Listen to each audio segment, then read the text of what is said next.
Ladies and gentlemen, what's going on, everybody? This is Joseph Conlon here tonight on Wednesday, August 18th, 2021. This is your official AEW Dynamite review. The show tonight emanated from the University of Houston, Texas. This was a great show. I thought tonight was a great show. I really enjoyed the show. What made the show for me tonight, by the way, before I forget, Wesley Williams, of course. I can't forget. I was about to go on my shamble for Wednesday night, but you were here. You come every Wednesday. But what I was going to say was I thought that first hour was absolutely incredible tonight. But how are you doing tonight? And what did you think of the show? I'm doing great, man. Another great episode of AEW Dynamite tonight. And now we are two nights away from history being made at the United Center in Chicago, Illinois, in front of the biggest crowd AEW has ever assembled.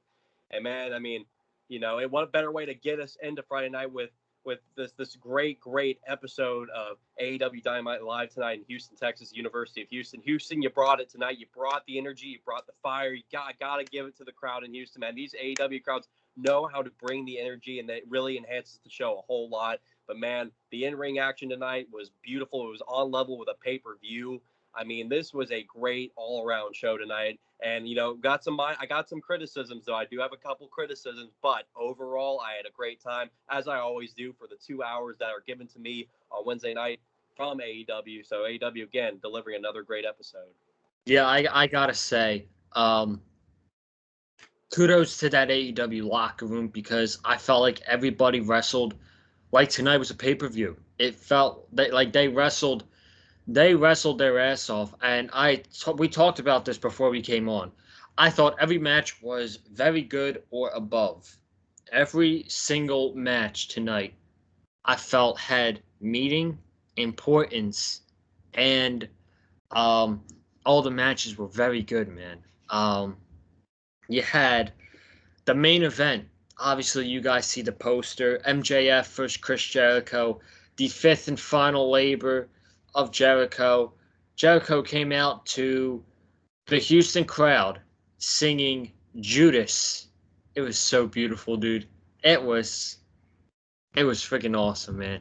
And when you have a crowd, when you come out in dead silence and you have a crowd singing your theme song, you are a legend. And Jericho is absolutely a legend, man.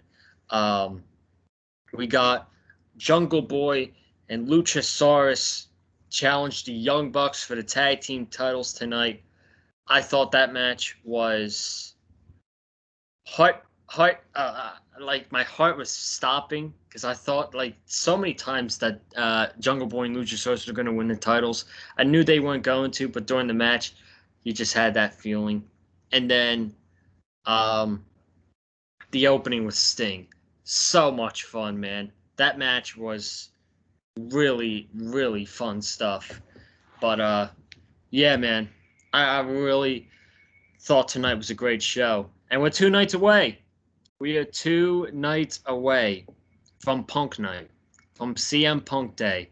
He's showing up Friday night. He already teased it on his Instagram story. He said 5 Ring of Honor Summer of Punk, 2011 was the WWE Summer of Punk, and then 2021 is the AEW Summer of CM Punk, man. Oh man, I'm gonna be speechless coming on to this review on Friday night. We are about to witness history, man. I cannot. It's time has came so fast. It just felt like we found out the rumor that CM Punk was in talks with AEW, and then boom, a couple days later, CM Punk has signed with AEW. It's crazy, man. We're just taking all this in as wrestling fans. What do you think? It's amazing, man. I mean, there's no better time right now to be a pro wrestling fan than right here, right now in 2021. 2 nights away from history, man. I mean, that is going to ignite a flame that will never be able to be just tamed. You cannot tame that flame that is going to ignite this Friday night at the United Center in Chicago. When that pop of the Chicago crowd is loud and proud, when the Cult of Personality hits on the PA system and out walks the man himself, Phil Brooks, CM Punk. I mean, there you have it, man. That flame has just been ignited. It's a massive fire, and it's just going to keep getting bigger and bigger. There's no stopping it. And then it's going to keep building more and more as we get into that Grand Slam edition of Dynamite on September 22nd at Arthur Ashe Stadium, with Daniel Bryan, as what I'm predicting, making his debut at that very show. And that's going to make that flame even bigger and bigger, with Ruby Soho possibly coming in too. I mean, I'm telling you, man, it's a great time to be a pro wrestling fan. If you're not already into it, pro wrestling, and then, oh yeah, that's right, Adam Cole, baby. We don't know anything about Adam Cole just yet. We still don't know anything exact just yet. Adam Cole could very well be coming into AEW, man. I mean, like I said, there's no better time to be a pro wrestling fan than right here, right now. If you are somebody that hasn't been watching wrestling for the better part of maybe 10 years or something, now is the time to get right back into watching. Watch AEW, support AEW, as they are about to make history 2 nights, man. I mean, we've just been talking about it for so long now, man. I mean, it's just insane that we're already just 2 nights away from it, man. AEW is doing all the right things right now, man. And Tony Khan, I just got to give it to Tony Khan, man. Tony Khan has taken this revolution and is just gotten it soaring to new heights. I mean, heights that are just unimaginable, man. I mean, heights that we did not think we'd be hitting, and at this point in the year, and it's unreal, man. And I'm just, again, I've been strapped in for the ride. I continue to stay strapped in, man. I'm here for the everlasting roller coaster that is AEW. Oh yeah, man. I'm probably gonna tweet this out now that you said this. I'm friends with a lot of people, obviously from school and stuff.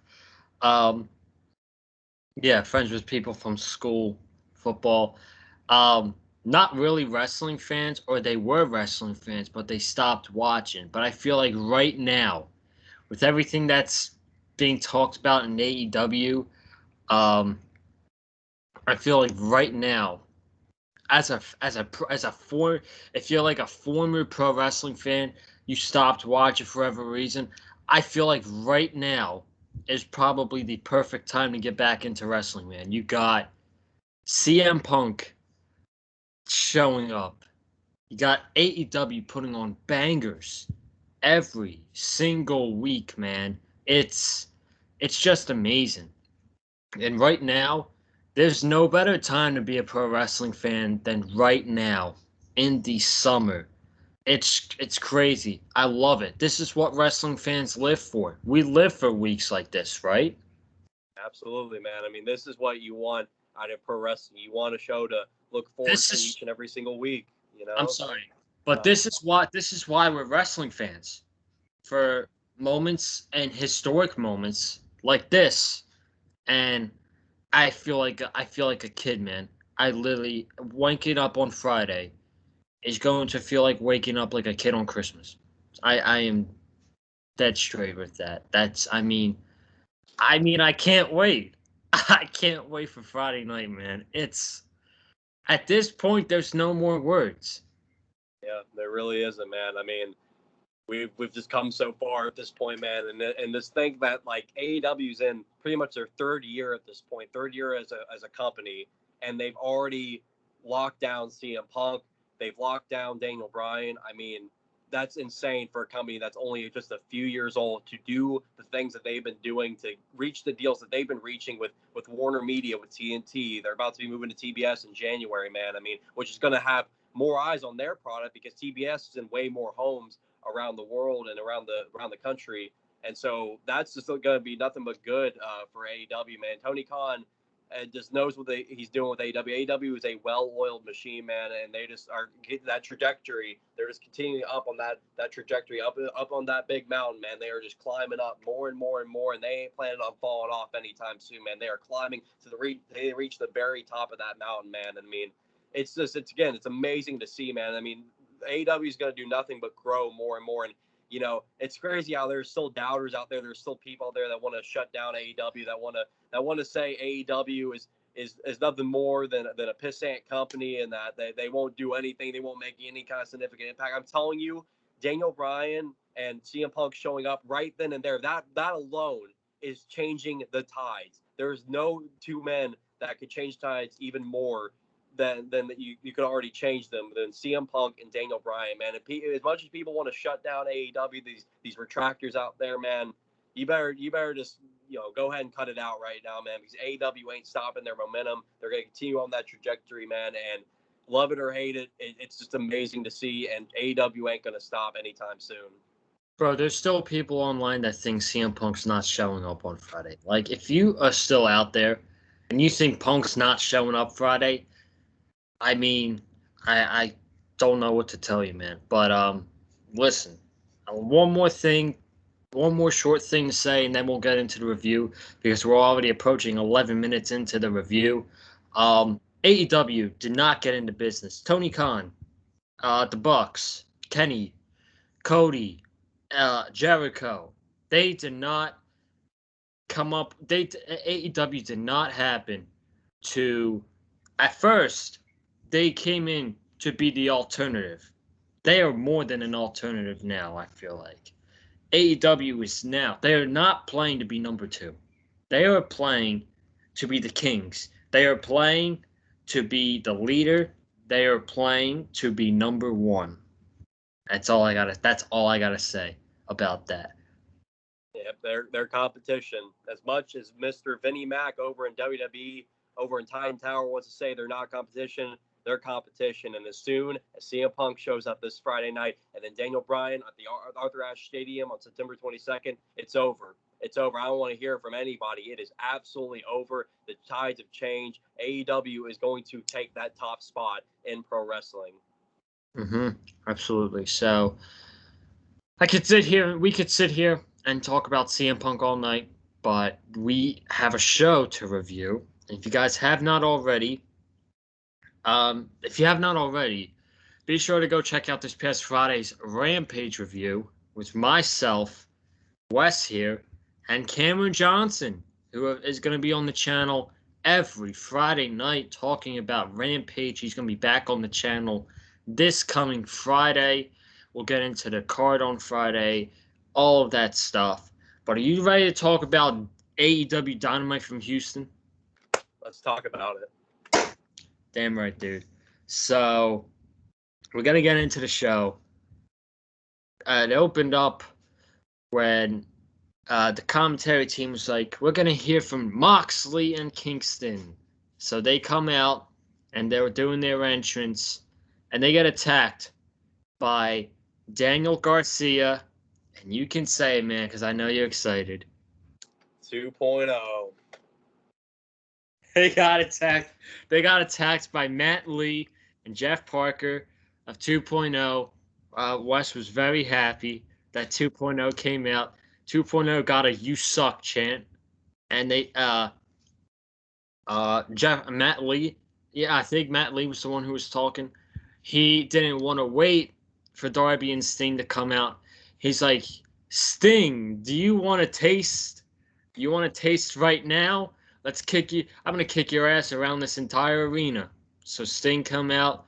Darby Allin attacks behind them, and mostly for the first part of the match, it's basically Sting and Darby versus 2.0 and Daniel Garcia, because Daniel Garcia was there with them, and then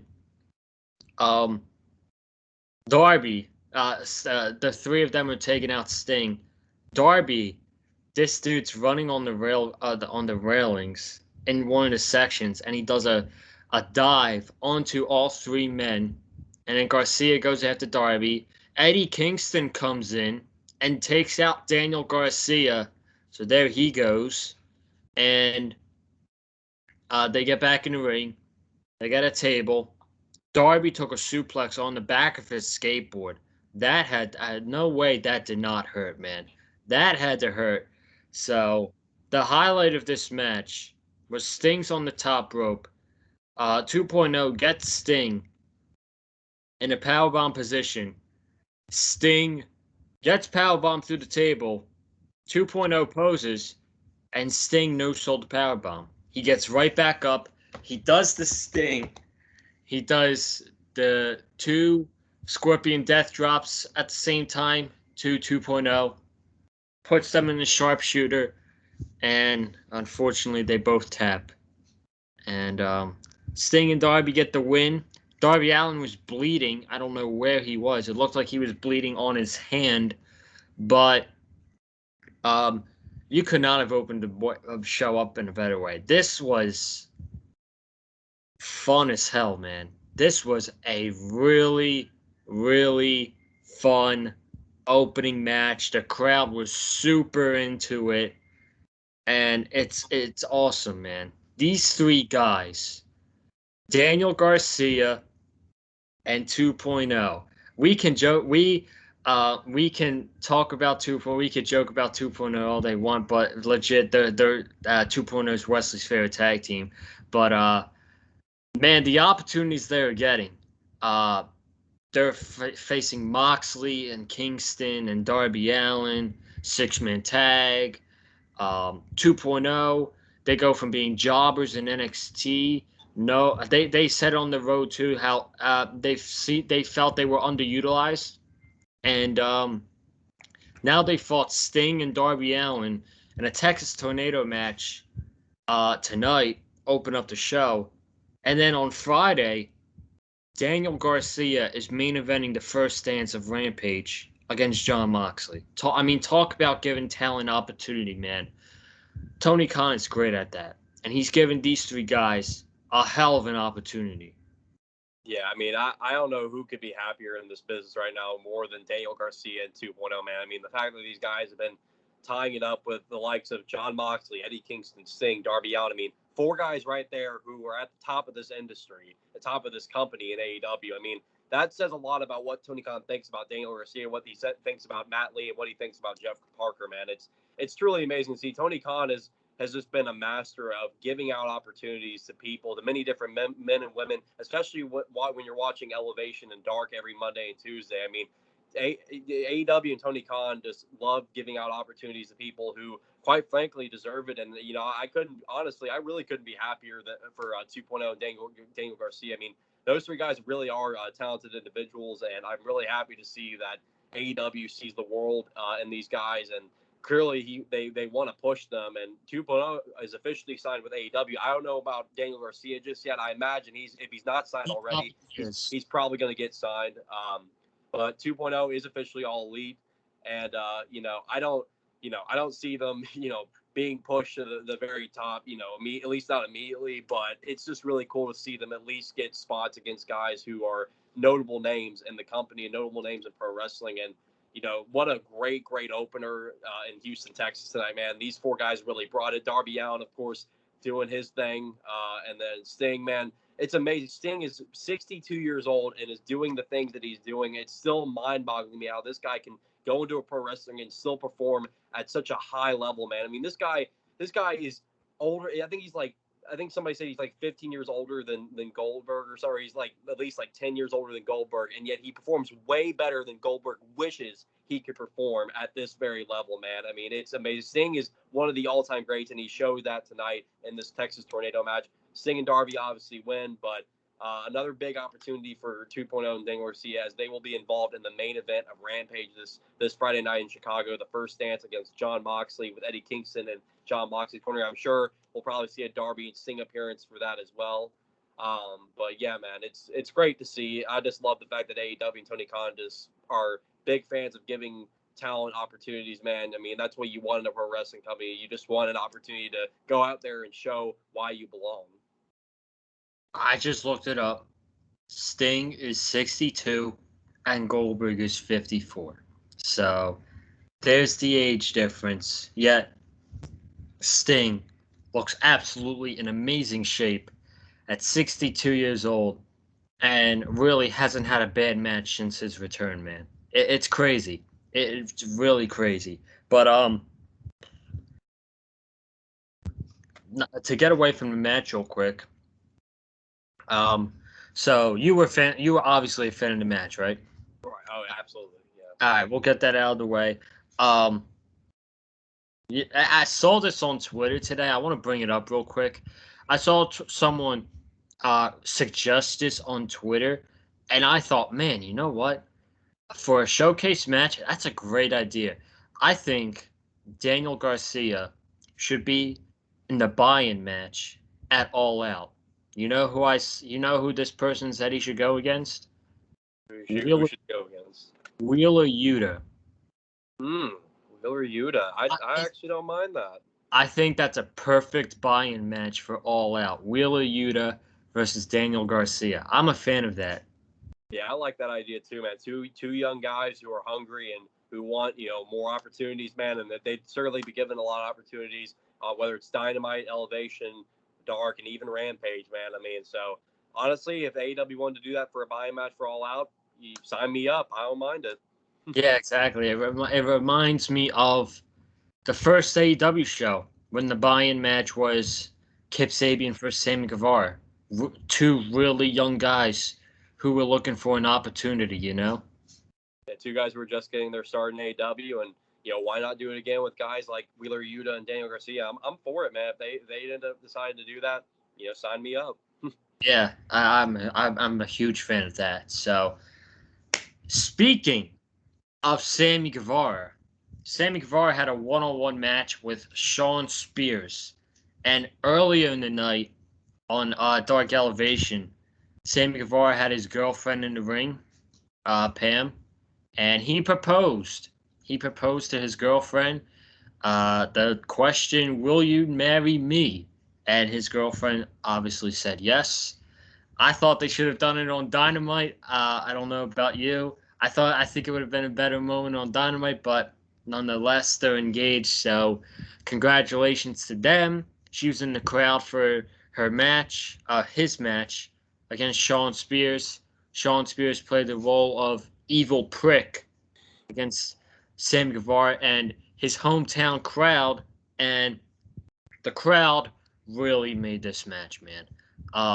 I thought this was a good match, a very good match, but with the crowd and how loud they were during the match, it went from very good to great. So I thought this was a great match. Shawn Spears hit a avalanche C4 off the top rope, which Sammy kicked out of. And by the way, when Tully Blanchard got kicked out by Aubrey Edwards, I thought that got a huge pop.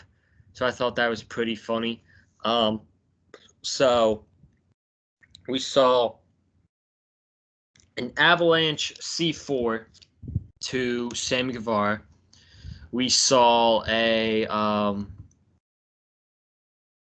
Sammy Guevara's version of an avalanche pile driver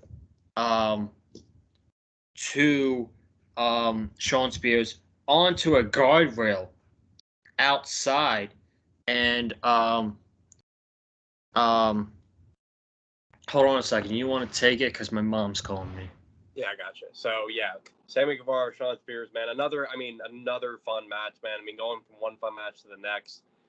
Shawn Spears, undoubtedly, this was his best match ever in AEW. He tore it up with Sammy Guevara. I mean, it's hard to have a bad match with the likes of Sammy Guevara, man, as young and as great as he is. But yeah, a lot of cool spots in this match, man. I mean, the guardrail being used, and then you had a great spot with Sammy Guevara hitting a cutter, avalanche cutter on Spears off the top. That was beautiful to see. And then we see Sammy hit the 630 on Shawn Spears. I legit thought that was the end of the match. I was very surprised that did not end the match.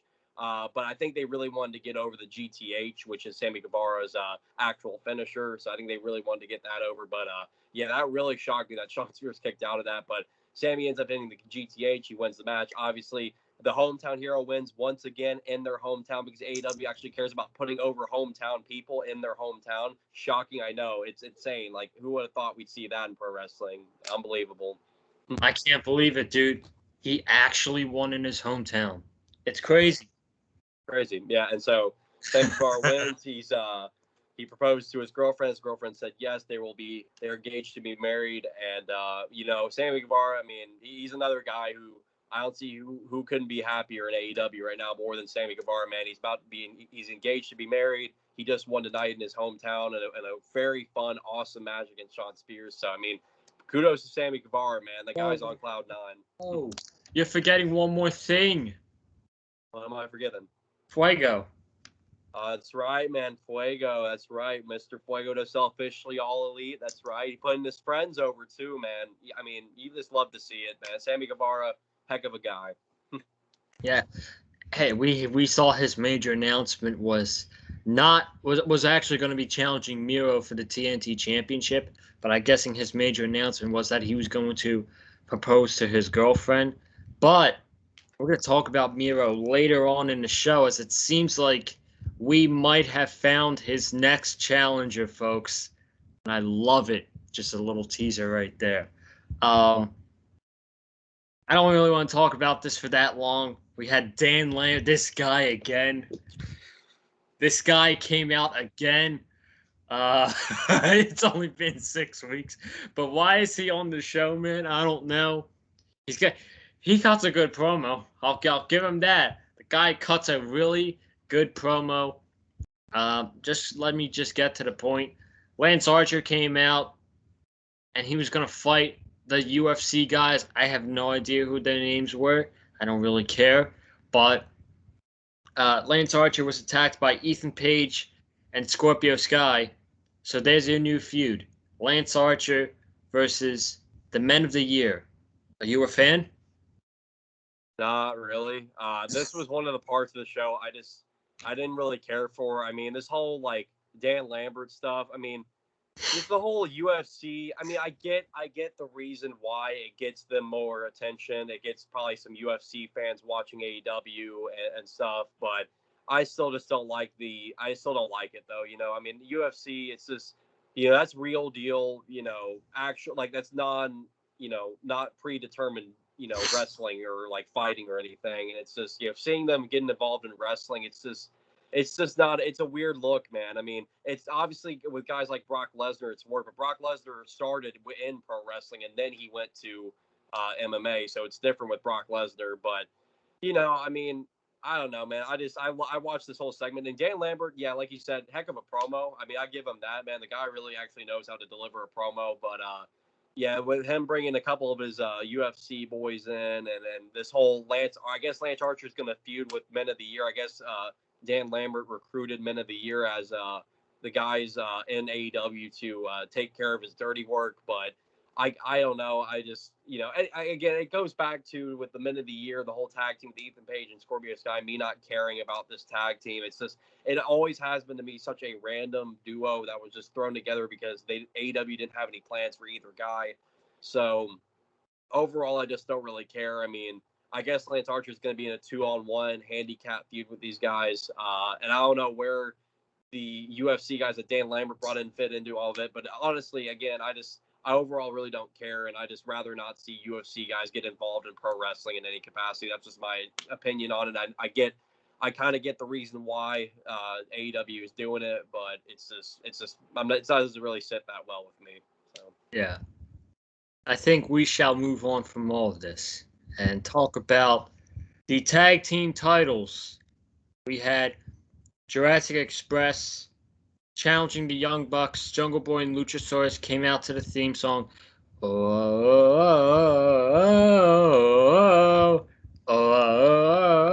Hey, dude, we're singing the theme song now on the channel. Hey, man, Taz, you better take notes. We're doing it way better than you are, man. Sorry, I hate to break it to you, buddy. I think we're doing it better than you on our commentary. I'm just saying. Got the shirt on too, man. Gotta rep the shirt too, man. Gotta rep my boys. Oh, man. Someone clip that, man. Someone clip that. One of our friends is probably going to clip it and blast it on Twitter for everybody to see. So. I don't care. Go ahead and clip it, man. Whatever. I don't care. We're having fun here. Yeah. But they're over. They're really over, man. Jungle Boy and Luchasaurus came out with Marco Stunt against the Young Bucks, who came out with an entire entourage. With Tony Schiavone was very upset about this. He's got, look at this. He's got the Good Brothers. He's got Cutler, Nakazawa, Don Callis. What, man? I mean, there's always a match a week where it's impossible where you could sit down and actually take notes. I feel like this was the match that you can't that like you can sit down and it's very hard to take notes during this match. Just really nonstop competitive action the entire time, and I really loved everything about it. Um, Maybe a false near fall there and here, but I really loved this match, man. And it just sucks that Jurassic Express didn't win, but we'll talk about it after this. They got another shot. Yeah, yeah. I mean, fantastic tag team wrestling, man. I mean, you couldn't expect anything more, anything less from two world class tag teams like Jurassic Express and the Young Bucks, man. I mean, and any team that really gets in there with the Young Bucks too. I mean, it automatically just makes them better because they're in the ring with two guys who know tag team wrestling very well, and Matt and Nick Jackson. But yeah, honestly, I mean, I feel like there were a lot of people going into the show, including myself tonight, that really didn't know who was going to come out the win. I feel like my heart was kind of saying the Young Bucks are going to retain, but a part of me was also thinking, well, I don't know, man. AEW, they do unpredictable things sometimes, and I wouldn't have been against them putting the tag titles on Jurassic Express tonight, but the Young Bucks ended up retaining at the end, and it hurt my heart to see my boys Jurassic Express. It hurt my heart to see them lose, but overall, though, it was a fantastic tag team title match, and we would learn after this match that Jurassic Express got themselves another opportunity as we got a tag team title eliminator tournament with the Jurassic Express, Private Party, the Varsity Blondes, and the Lucha Brothers, baby. And speaking of that, Friday night on Rampage is going to be Private Party versus Jurassic Express. Next week on Dynamite, we're going to get the Varsity Blondes versus the Lucha Bros. And the winner is going to face the Young Bucks at All Out for the tag team titles inside a steel cage. And I'm just imaging it right now. I don't really. I mean, we're going to get some good matches out of this tag team eliminator, but bro, you don't need to do this whole eliminator thing. Just throw the Lucha Brothers in that cage. I mean, the Lucha Bros versus the Young Bucks in a goddamn steel cage. I mean, are you kidding me? Just just give it to me right now, man.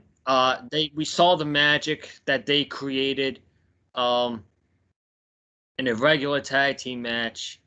They had the Escalera de la Muerte, the ladder match 2 years ago, and it looks like they're going to be going inside the steel cage. Just give it to me right now, man. Um, that's probably I don't know. I'm not going to put CM Punk in this discussion, okay?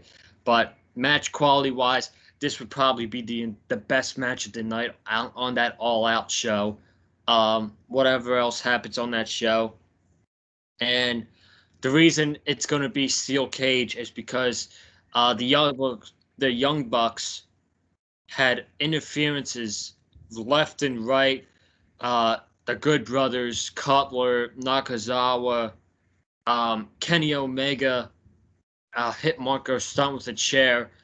Christian came down. They were brawling. They did the same exact spot from Friday, where Kenny Omega gave the Young Bucks the chair, and Jungle Boy hit.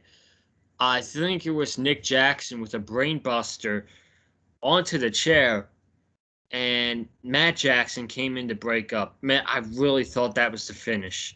I thought that was it right there. I thought. Then you had the one finisher where Luchasaurus lifts him up, and Jungle Boy hits the power bomb. I thought that was it as well. But the Young Bucks get a hold of Jungle Boy, BTE trigger, and it's it. Young Bucks win a great tag team title match over Jurassic Express. And are you the same way as me? Do you just want the Lucha Brothers in that cage? Absolutely, man. I think it's pretty obvious, people who are watching AEW, that we all know who's going to win this tournament at the very end. And The Varsity man, I mean, Blondes. what were you going to say? The Varsity Blondes are going to win. Never mind. Varsity. Hey, I mean, hey, they City. did put on a great match with the Young Bucks. I will give them that, man. I mean, but again, it's hard to not have a great match with the Young Bucks. But man, I mean, Lucha Brothers, Young Bucks, Steel Cage, AEW Tag Team Title, Chicago, Illinois, sold out crowd. I mean, that's a recipe for success, man. We've already seen what these two teams can do in other match capacities, man. And it's going to be amazing, man, when that match happens. And we're going to have some great tag team matches leading up to that point. But I think it's pretty clear who we got as the Young Bucks' next challengers for those AEW tag team titles inside of that steel cage at All Out in Chicago. By the way, I love the Varsity Blondes. I think Griff Garrison and Brian Pillman Jr. Great tag team. I just don't see them getting inside that steel cage with the Bucks. They're going to face the Lucha Bros next week. Should be a great tag team match, but they're not going to win, I think. Next thing. It's that time again. Yep. It is, isn't it? Take it away. QT. Oh, take it away. Okay, great. It's QT time. Continuation of probably the best feud going in AEW right now. I mean, I don't know how any other feud can compete with this. So we got Tony Schiavone, Paul White, middle of the ring. QT interrupts with his boys, Nick Comoroto and Aaron Solo. Then the Factory, the most important faction in all of wrestling. I mean, nobody else is more important than the Factory, right? Yeah, and we got a little match announced for September 5th, All Out, Chicago. That is going to promise to be a 5-star barn burner. Dave Meltzer is, I know, losing it right now. He already has given this match 6 stars. Folks, this is real. QT Marshall will be going one-on-one with the giant himself, the former Big Show, Mr. Paul White.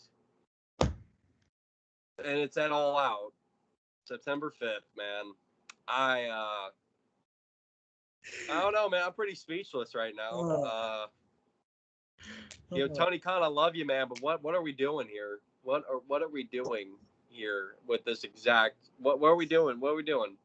I mean, you could put any other match on this card, and yet you decide, hey, Paul White versus QT Marshall is what I want September 5th in front of that sold-out crowd in Chicago. I mean, I get that Paul White, this will be his first match back. This will be his first match ever in AEW, but really, you had to waste it at All Out. I'm sorry, man, but sorry to all you Paul White fans out there. And look, the guy has been doing this for a very long time and everything, but I mean, you really expect a match with QT Marshall to steal the show in any capacity, anyway. I mean, it's barely, I'm telling you this right now, it's barely worthy to even be on Dynamite. Barely even worthy to be on Dynamite.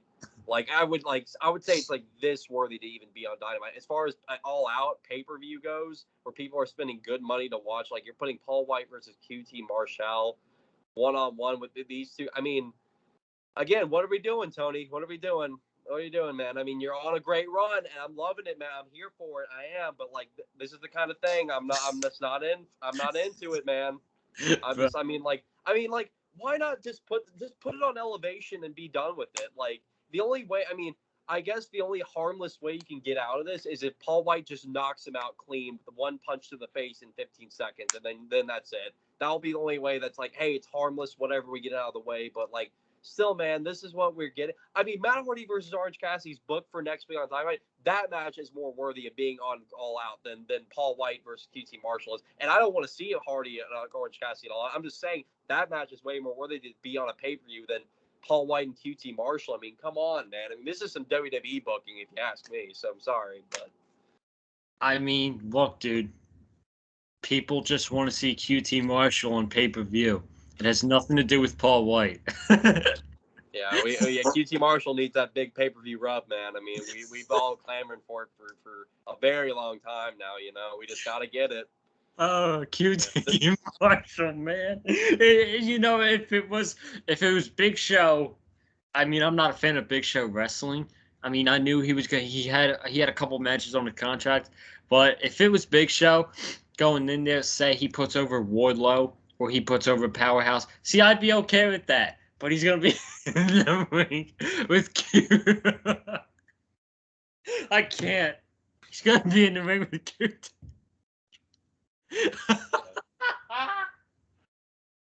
Yeah.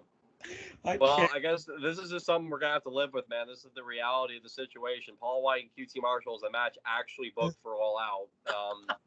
I don't get it. I mean, yeah, I mean, like you said, man, Powerhouse Hobbs or Wardlow would have sufficed. Honestly, I would not have really been upset with that. I've been like, okay, it's a seasoned veteran, a big guy putting over a younger big guy. That makes sense. In the grand scheme of things, that makes all the sense in the world. But he's going up against QT Marshall, a guy who is not a giant. The guy is literally probably one of the least important wrestlers on this entire program. Nobody and their grandmother could care at all for QT Marshall and the factory and whatever business they got going on. The feud with Cody Rhodes was pointless. When we go back and watch it, that's gonna be the one. If that is gonna be one of those like that whole Twitter account images that were easily forgotten. We're gonna look back at Cody Rhodes and QT Marshall's feud as one of those images that were easily forgotten because no one in their right mind cared about that, and no one in their right mind is gonna care about this. I don't care if it's Paul White's first match back in wrestling or if for a long time or if his first match in AEW. This is gonna. I mean, again, the only way you can get out of this harmlessly is if you have just Paul White go in, knockout punch to the face of QT Marshall, and we're done. That's it. If QT Marshall actually gets in a little bit of offense and we actually get a competitive match between these two guys, I'm literally gonna go to the bathroom. I don't care. This is literally the bathroom break. I hate saying that with AEW, but this is literally a bathroom break of a freaking match. This is a bathroom break. Anybody, I swear, man, that match is gonna come on. Everybody's gonna walk to the bathroom at that very. With as soon as you hear that, well, it's just like we're moving right past it. Well, yeah, we're doing this whole business here. Great. We're gonna see this at All Out, man. Get ready, Chicago, Illinois, sold out crowd. You're gonna see this. You're gonna see a whole lot of this, a whole lot of that, a whole lot of that. There you go. That's there you have it. Paul White's first match since main eventing WrestleMania. He tactically main evented WrestleMania 36. I just want y'all to know that. His first we match. all remember that. His first match in that long time. It's gonna be against QT Marshall. Man, man. I guess it's All Out worthy. I guess it's worthy for pay-per-view. To who? That's who I want to know. Who in the back thought was saying, "Hey Tony, hey TK, hey, let me talk to you for a minute. Hey, you know what should be put All Out September 5th? Paul White versus QT Marshall. Book that match, man. Nobody. There's not a fan in the world that asked for this match. Not a fan. I literally, even if you're like this troll online, like not even like the trolls on social media asked for this match to happen. I mean, nobody in their right mind wants this match to happen. If you do, I don't know what's wrong with you. You got something wrong with you if you think Paul White and QT Marshall is worthy of being on the All Out card, man. I mean, you look at every other match right now we got Andrade versus Pac. We're probably getting the Lucha Brothers versus the Young Bucks. And then we get Paul White versus QT Marshall on that same freaking card. Like, how is this even possible, man? But I would say put this match as the buy-in match just to be like, all right, it's on the freaking pre-show. Then, it's going to be in front of not a full crowd of fans because everybody's still going to be piling in. So maybe they do it in the buy-in. I would be more okay with that. But still, man, like I said, it's barely worthy of even being on Dynamite. And now we're going to see it on pay-per-view. People are going to spend money to watch Paul White versus QT Marshall. But either way, though, I mean, regardless, at least the rest of the card's going to be freaking great. At least we know that much. Regardless, I'm buying the pay-per-view. Yeah, I mean, I'm definitely watching all that. That's not killing my interest. Don't worry. But every other match on that card is definitely going to be amazing. I know that much. But I just can't believe we're at this point, man. This was, I mean, I rolled my eyes so much when this was announced. When I saw when Paul White was saying, I talked to Tony Khan backstage, and I'm like, oh gosh, here we go. We're just doing this. We're just doing it. But whatever. I guess Paul White can have one last little fun run in AEW. At least we know who's winning that match. We know. That's, I think. Yeah, clearly. Yeah, the Diamond Cutter. I mean, that's going to be it. 1, 2, 3. We're out of here. So. Oh man. Oh Jesus. Man. That's going to be fun. This has probably been the most talked about segment on the show, and literally it was the worst segment on the show. But we had to go off, man. We had to. I mean, AEW. I mean, I love you. You make some great decisions, but this was one of those times, man, where I'm like, what are we doing here? What are we doing? Oh man. Wow. Oh man, that was a long discussion. Man. Taz and Hook, they were in the ring. Ricky Starks, I still can't get over it, dude. I would be laughing the entire damn review now. Ricky Starks came out. He said he wants to talk to Brian Cage man to man, so he brings out Brian Cage. His music plays. No reaction. He's shown brawling backstage with Powerhouse Hobbs, and they all run to the back. There you go. Yeah, I think a lot of people are kind of getting over this feud too. I think people are kind of ready for this to kind of move on.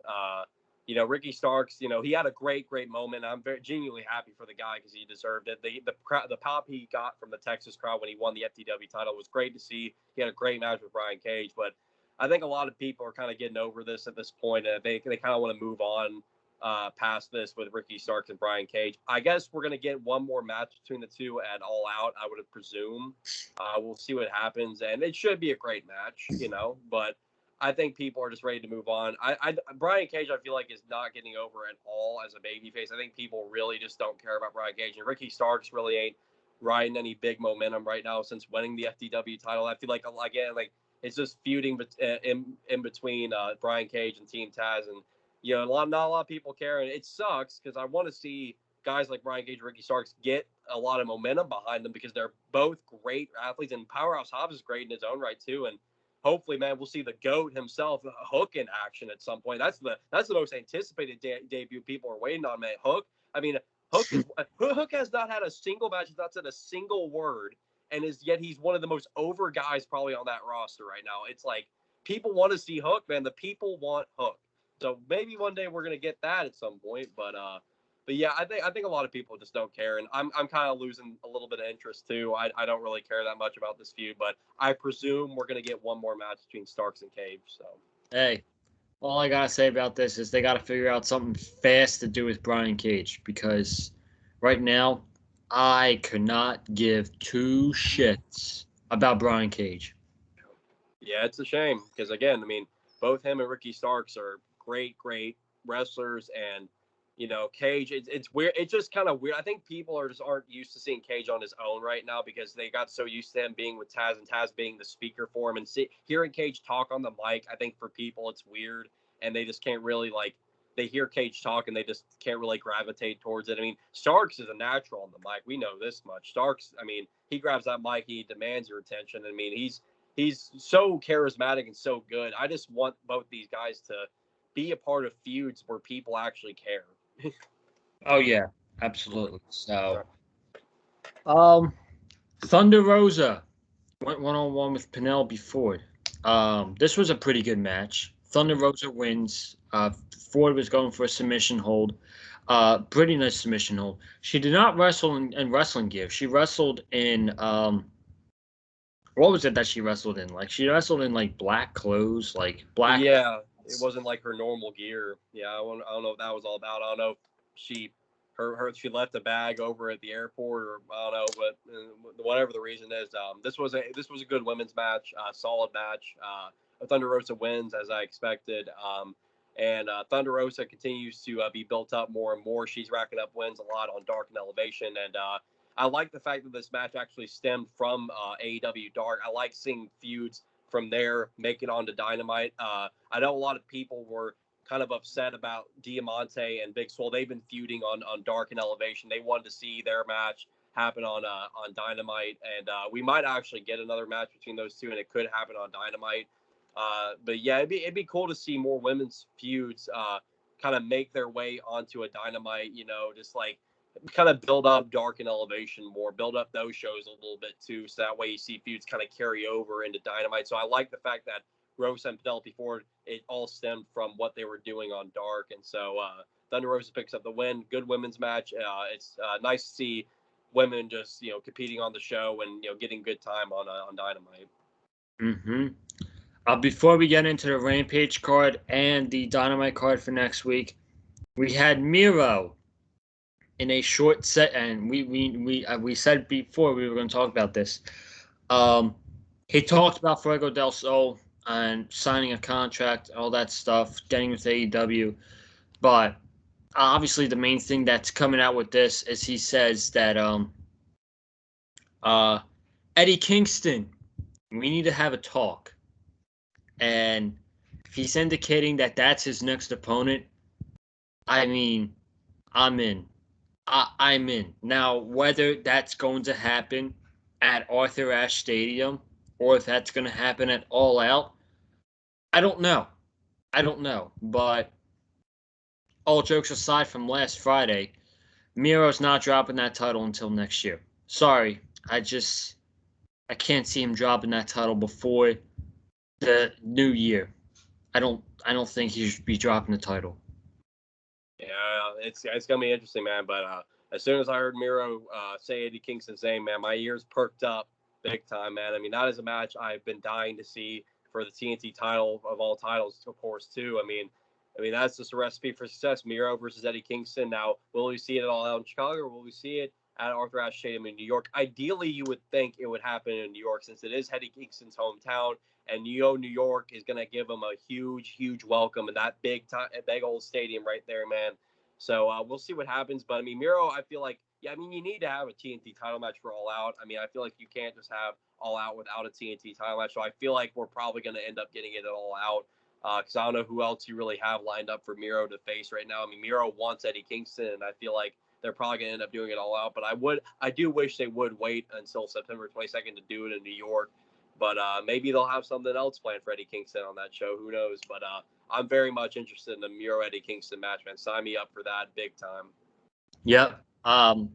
We'll have to see whether that happens at All Out or at Arthur Ashe, but it looks like that's a match that's going to be happening very soon, and that makes me a happy camper.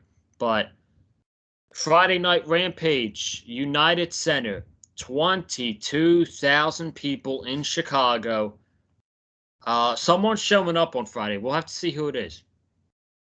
Yeah, somebody's showing up. I've been hearing a lot of rumors. It's supposed to be somebody like supposedly big. I don't know. I mean, AEW really hasn't delivered that many big names over the course of their time. So I mean, who's to say who it could be? I mean, I don't know. Hey, maybe it's gonna be, maybe it's somebody. Maybe it's a free agent, some free agent out there. I mean, I don't know. I mean, it really could be anybody. A man, woman, who freaking knows, But I don't know. Yeah. I'm just hearing a lot of talks about it. I mean, I feel like it's kind of all hype, really, if you ask me. I mean, I don't know. Maybe it won't be anybody on Friday. I don't know. It could be CM Punk. Who knows? See, if I don't know. I haven't heard about that guy in a lot of years. I mean, I heard he's done, man. I heard he gave that up a long time ago. I mean, CM Punk. I mean, it's kind of a thing of the past now. I don't know if that's. I don't know. That just doesn't seem like. It seems like kind of a dream to me. Like people are just dreaming about it, but won't really become a reality. But we'll see what happens. I mean, we got 2 nights. Who's to say something won't happen? I don't know. Man, folks, CM Punk showing up on Friday night. Let's get ready. But the card for Friday, we got Private Party versus Jurassic Express in a tag team title eliminator. Jade Cargill is going one-on-one with Kiera Hogan. So she's getting a spotlight on Rampage. She's not signed yet, is she? I do not believe so. I believe she's only had a couple matches on Dark and Elevation, but that's about it right now. Okay. So she's going to face Jade Cargill on Rampage. And then we talked about this earlier with the opening match. The main event on Rampage Friday night is going to be Jon Moxley versus Daniel Garcia. And in some capacity, Punk is going to show up after that match. So what about after all of this, everybody thinks he's going to confront Darby? What if he confronts Mox? That would certainly be interesting, man. If CM Punk, I mean, he does have a little bit of history with Moxley and the days in WWE with the Shield. So I mean, there is a little bit of history there. I mean, listen, I don't think it's going to be Mox. More than likely, it's going to be Darby. Because if it is Mox, what's Darby doing at All Out? What are you going to do for Darby at All Out? Mox, you have a direction. He was at the New Japan Resurgence show Saturday night when Hiroshi Tanahashi defeated Lance Archer for the IWGP US Championship And Moxley was in the crowd watching the match, and he just walked off all pissed. So maybe we're going to get Moxley versus Tanahashi for the U.S. title at All Out. So that's probably what they're going to do. Darby is going to be on the show Friday. Punk's going to... I don't know how Punk's going to show up, but Punk's showing up. He'll be there. He'll be there Friday. Then next Wednesday, live from Milwaukee, we're getting the Varsity Blondes versus the Lucha Bros Tag Team Eliminator. Red Velvet versus Jamie Hayter with Britt Baker. Orange Cassidy versus Matt Hardy. Should be good. And Brock Anderson. I mean, let's hope Brock Anderson survives. Brock Anderson versus Malachi Black. Oh, boy. I think we're going to be scheduling Brock Anderson's funeral next week, man. It's all looking. I think Milwaukee is the destination, and rest in peace, Brock Anderson, man. Gotta be praying he can make it out somewhat alive again after going up against Malachi Black, but it ain't looking too pretty right now. Bro, what's Malachi Black doing at All Out? Malachi Black, that's interesting. I don't know, man. I'm not sure who you line up for Malachi Black at All Out. Maybe. I don't know. Maybe if Moxley can't get Tanahashi, if AEW's not able to get Tanahashi somehow at All Out, what if you do Black versus Moxley? Maybe. Yeah, I mean, technically, he's still feuding with Cody Rhodes because he's facing Brock Anderson. I don't know. Maybe they give him Dustin Rhodes, but I mean, is Dustin Rhodes versus Malachi Black a pay-per-view worthy match? I don't know. I definitely feel like it would be a great match for sure because Dustin Rhodes has proven he can still go. Yeah. I don't know. We'll have to see. But maybe that's the route, the road they go down for Malachi Black. But yeah, it's going to be interesting to see what they do with him on September 5th. Yeah. Who knows? Maybe we'll find out next week. So we'll see. Main event, guys. Then we're going to get out of here. MJF versus Chris Jericho. This was the 5th and final labor of Jericho. Jericho could not come out. He had to come out silent. And he could not use the Judas effect. So the crowd sung Judas. Jericho was out there. Pyro going off. Beautiful. Absolutely beautiful moment with the crowd singing Judas. Absolutely loved it. This was a great match as well. Great freaking match. MJF just trying everything he can to go after the story was Jericho's arm. The story of the match was Chris Jericho's arm, so they told a pretty good story. MJF was going for that arm the entire match so that he could set up for Salt of the Earth at the end, which he did successfully. I really liked the ending of the match. So MJF hit Peacekeeper, and Jericho kicked out. Then Jericho's climbing. Jericho, he gets put in his own walls of Jericho. Never mind the Peacekeeper. Jericho gets put in his own walls of Jericho by MJF. And Jericho gets to the ropes. Jericho and MJF are climbing separate corners. MJF grabs the diamond ring. And Jericho's got Floyd the Bat.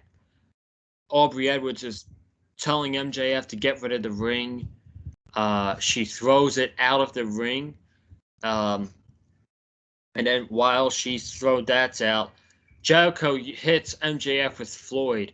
He goes for the stomach. I don't know why you wouldn't hit him in the head with the bat, but that's just me. He then goes for Judas, but he stops. He stops because he knows if he hits Judas, he loses. So MJF actually hits the Judas effect on Jericho. He puts in Salt to the Earth. Jericho reverses it. 1, 2. MJF still has Salt to the Earth locked in, and after a few seconds of trying to turn over but could not, Chris Jericho tapped out to MJF, and MJF has defeated Chris Jericho 3 times. The feud's over. The feud between Jericho and MJF is officially over. Jericho is about to leave to go on tour with Fozzy as it starts September 2nd. And he did all of this for one reason. He did all of these labors for one reason and one reason only. It was to get MJF over. So he went through Shawn Spears, a no rules match with Nick Gage, Juventud Guerrera, and he went through Wardlow. He went through all 4 of these guys just to tap out to MJF. Love it, man. Love it. I absolutely loved it, man. What do you think? And people want to say AEW doesn't know how to build up young stars. If you didn't watch that main event, go back and watch it and still tell me if you are still doubting that AEW doesn't build up young talent. I want you to watch that match and tell me that they don't build up young talent. So keep that same statement after watching that match. I dare you, because AEW knows how to build up young stars. Darby Allin, Jungle Boy. You know, we're seeing it with guys like Daniel Garcia too being built up. Wheeler Yuta. We are with MJF.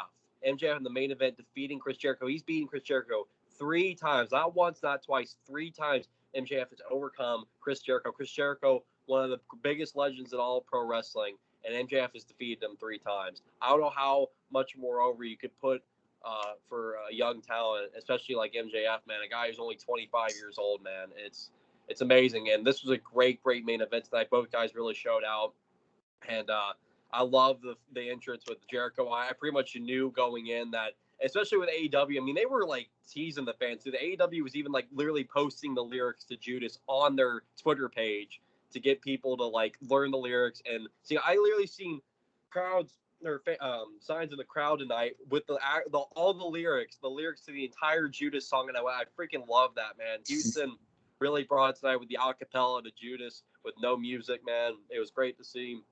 And the match itself, like I said, was great. MJF getting put over was definitely the right call there. MJF should have won this match, and that's what they went with tonight. And so great call there.